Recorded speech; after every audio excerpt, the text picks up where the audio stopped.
The last time we all saw you was a heck of a meet for you.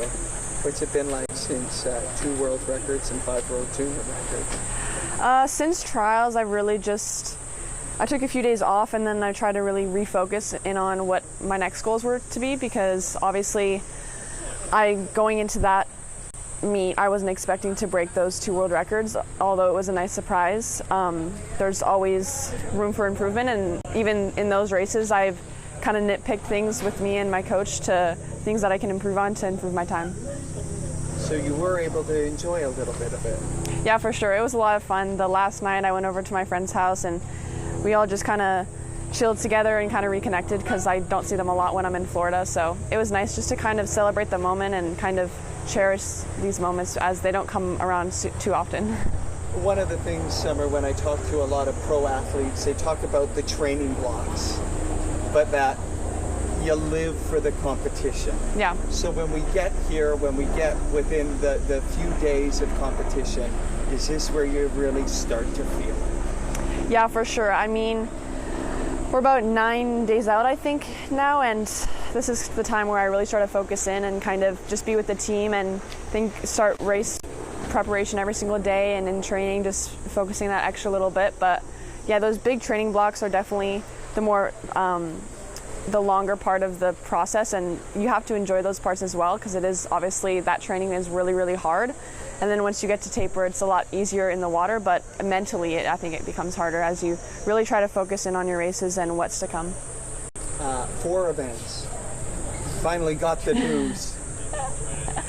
Can we talk a little bit about that and just how you're feeling about the 4 individual events? Yeah, for sure. I'm really excited. I mean, after trials, it was definitely a decision that I wanted to make as fast as possible, just so Mary could make sure, like, if she was swimming it or not. So I'd say about just under 2 weeks after trials, I made the decision to pick the 4 free and not do the 2 IM on the first day. And as of right now, I think that's what's best for me and my event lineup. But yeah, I mean, I'm really excited for these 4 events. They're spread out quite nicely, and along with the relays as well. You and I have talked a lot about using all the meets as sort of blueprints, tinker what worked, what didn't. You're going to have prelims, semis, finals, relays, all of that. Do you feel like you guys have a good plan to race and recover properly? So. Yeah, for sure. It does definitely take a lot of planning and a lot of thought involved in that whole process, but a lot of it comes back to recovery and making sure that in between races and in between sessions that I'm sleeping enough, eating enough, and just recovering enough and getting enough massages. Just the small little things, and trying to condense it into the shortest amount of time possible spent at the pool is how I will perform the best in the water. Let's talk about Richard the duck. Because this is taking on a life of its own. Tell me about Richard. Okay, so Richard the duck is actually, it's not my duck, it's my friend Colin's duck from back at the Sarasota Sharks. And me and a lot of my friends are in lane 1 every single day, and we always put it on the top of our blocks kind of for good luck.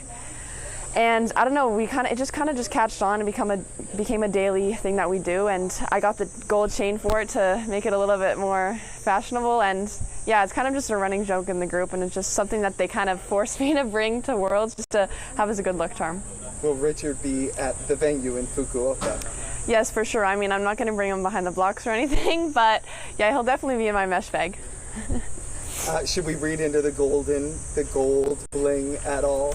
No, I'm a gold jewelry kind of person, so I've picked gold over silver. Amazing. I don't know how much you read headlines, but so many people just thrilled and excited about this showdown on opening night. I want to ask what it's like to be a part of a race with this level of talent, with the likes of Ariane and Katie, and that you're a part of that now. Yeah, honestly, it's an honor. I mean, like, if you were to tell me this like 2-3 years ago, I would have not believed you whatsoever. I mean, I've looked up to them so long, and now that they've become kind of peers of mine is really incredible, and it's quite inspiring and very motivating for me to kind of just see what I can put down, and I'm just really excited and just gonna race my hardest and see what happens and just try to have fun with it. You're reading my notes because you said have fun with it. In messaging with your mom, she reiterated fun. this still seems really fun for you, Summer. Yeah, I mean, Team Canada and Swimming Canada, they're all so fun. I mean, we're a really, really, really close team, all of us, and I think that's what really helps, because if you have a bad race or you have a really good race, you have people to celebrate or lean on with. So it's just really nice to have those teammates and friends on the team, along with all the amazing coaches and staff. The last time you were in Japan, you were 14 years old making your Olympic debut.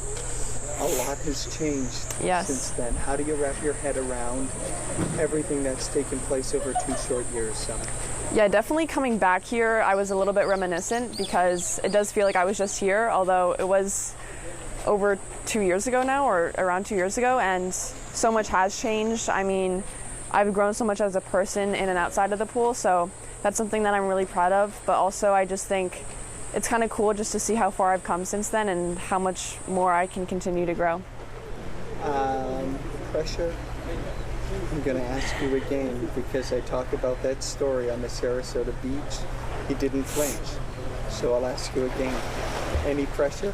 I mean, the only pressure I feel is the pressure that I put on myself on a daily basis to train as hard as I can, because on race day, that's really what you're going to remember, is all those days and the hours and the months and the years that you put in for that one moment. So that's the only pressure I feel from me.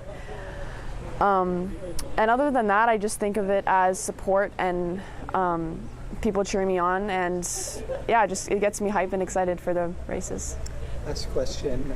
Canadians are going to be watching and supporting. What do you say to them? They'll be up early watching you, so.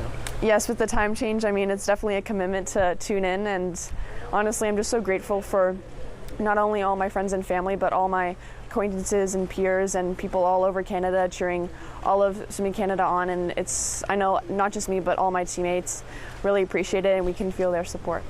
Good luck, Summer. Thank you.